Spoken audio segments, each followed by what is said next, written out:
ఎండి news కి స్వాగతం. నెల్లూరు జిల్లా కోవూరు మండల పరిధిలోని national highway RK petrol bunk సమీపంలో రోడ్డు ప్రమాదం చోటు చేసుకుంది. బెంగళూరు నుంచి విజయవాడ వెళ్తున్న ప్రైవేటు ట్రావెల్స్ బస్సు ముందు వెళ్తున్న లారీ సడన్ బ్రేక్ వేయడంతో అతివేగంతో వెనక వైపు నుండి వస్తున్న బస్సు ఢీకొన్నది. ఈ ప్రమాదంలో బస్సులో ప్యాసింజర్స్ ను ఎక్కించే మధ్యవర్తి నాని అనే వ్యక్తి బస్ క్యాబిన్ లో ఇరుక్కుపోయి అక్కడికక్కడే మృతి చెందాడు. బస్సులో మొత్తం 30 మంది ప్యాసింజర్స్ ప్రయాణిస్తున్నారు. వారిలో ఒక మహిళకు చెయ్యి విరిగింది. విషయం తెలుసుకున్న కోవూరు ఎస్ఐ రంగనాథ్ గౌడ్ వారి సిబ్బంది సంఘటనా స్థలానికి చేరుకొని మృతదేహాన్ని బయటకు తీసి పోస్టుమార్టం నిమిత్తం ప్రభుత్వ ఆసుపత్రికి తరలించారు.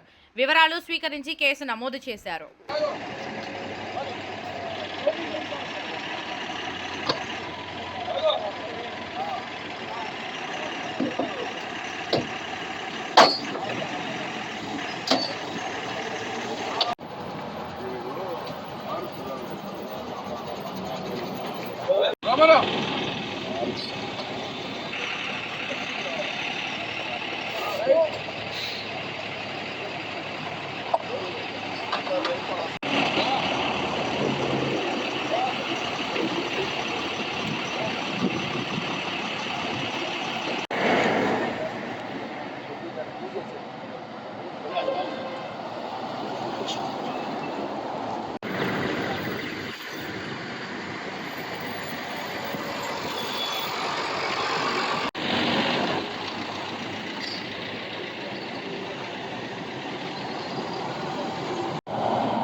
బండి స్టార్ట్ చేస్తే మూవ్ అవుతా ఇది